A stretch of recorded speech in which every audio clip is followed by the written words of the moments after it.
Good morning, boys and girls. Or where you are at, it might be the afternoon or even in the evening, which is just fine. Today we're going to start a new book called 5-Minute Disney.Pixar Stories. On the cover here, you can see Woody with Forky, Joy with Sadness, Ratatouille.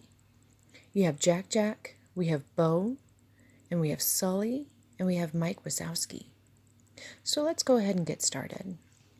Our first story today is going to be from Toy Story 4, A New Purpose. And this starts with the pictures of Woody holding Forky's hand. We have Bo with her sheep helping Woody out. All right. Lightning flashed across the sky as Andy ran into his room with an armful of toys. But he had accidentally left RC outside. When Andy went downstairs, Woody headed to Andy's sister's room to search for the lost toy. Once there, Bo and Woody came up with a plan. Slinky Dog stretched his springy body out the window as Woody scrambled down his back to rescue RC.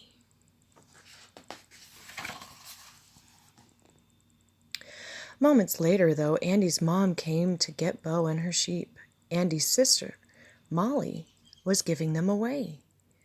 Woody snuck over to Bo as she stood in the cardboard box. He wanted to help her escape and take her back to Andy's room, but Bo was ready to go. Years passed, and eventually a much older Andy gave his toys to a little girl named Bonnie. She loved them as much as Andy had, but things were different for Woody. He wasn't the favorite toy anymore.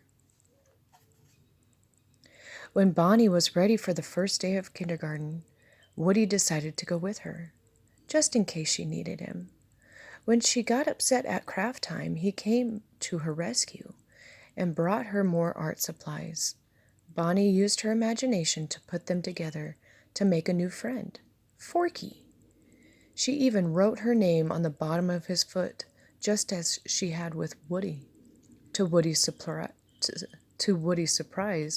Forky came to life, just like the other toys.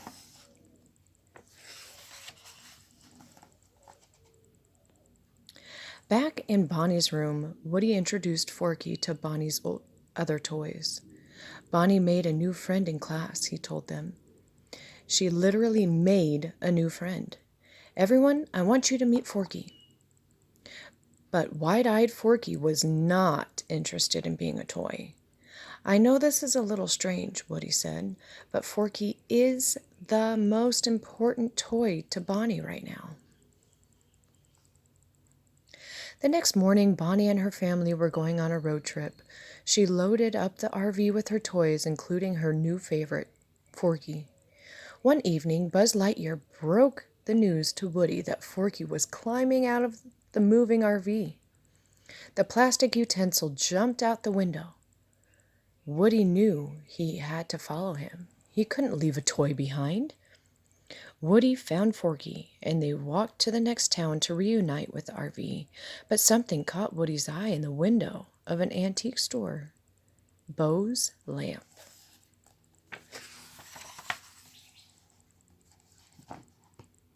Woody and Forky entered the store, but instead of Bo, they found a doll named Gabby Gabby. Woody introduced himself and Forky, but Gabby Gabby wasn't all that interested in Forky. Instead, she pointed at the voice box sewn into Woody's chest. "You have what I need right inside there," she said. Woody quickly escaped to the playground, but without Forky. Before he could come up with a plan, a busload of campers overran the playground. In the middle of the mayhem, Woody spotted Bo Peep and her sheep.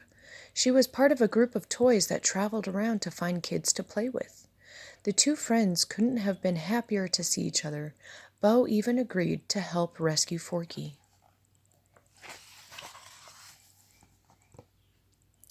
Meanwhile, Buzz Lightyear had decided to search for Woody and Forky.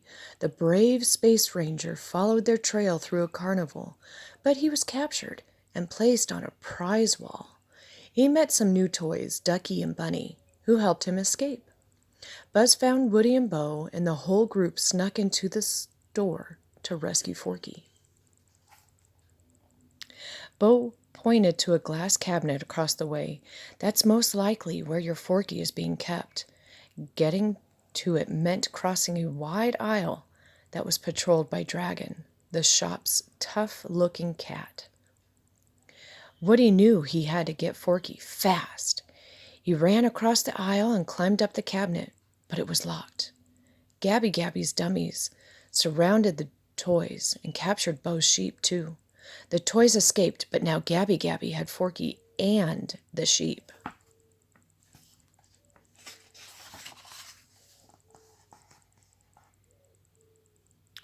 Bo needed to come up with a new plan. She took Woody to meet Duke Kaboom, Canada's greatest stuntman.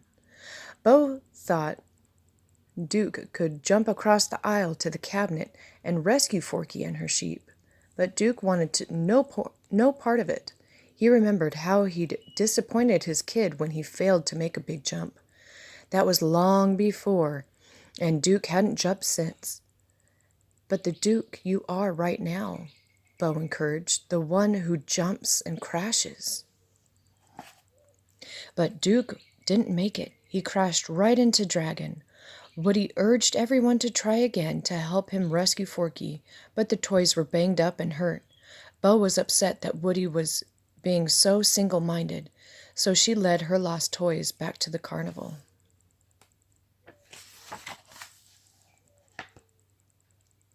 Woody went back to the store alone to find Forky, but instead came face to face with Gabby Gabby. Woody listened as she explained how her voice box had never worked properly, and she'd never been any kid's favorite toy. He understood how she felt, so he gave Gabby Gabby his voice box and got Forky back in return.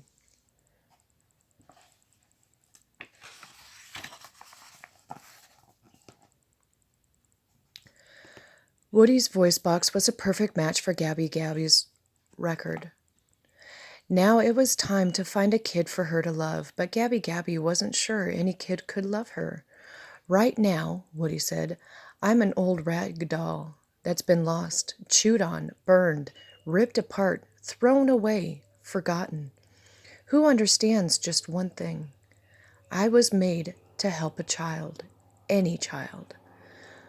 Woody encouraged her to be who she really was, while Bo helped find the perfect little girl for her. She found someone who was lost and needed a friend. It was a perfect match. Woody and the other toys made their way back to Bonnie's RV. Everyone was happy to see Woody, and he was even happier to see Bonnie reunited with Forky. He had done the job he'd set out to do.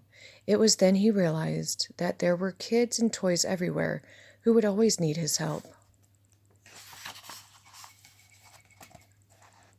Woody knew that wherever he went and whichever toy he helped next, he'd always have a friend by his side. They were partners now, to infinity and beyond. The end. Come back tomorrow and we are going to read Cars for the Love of Racing.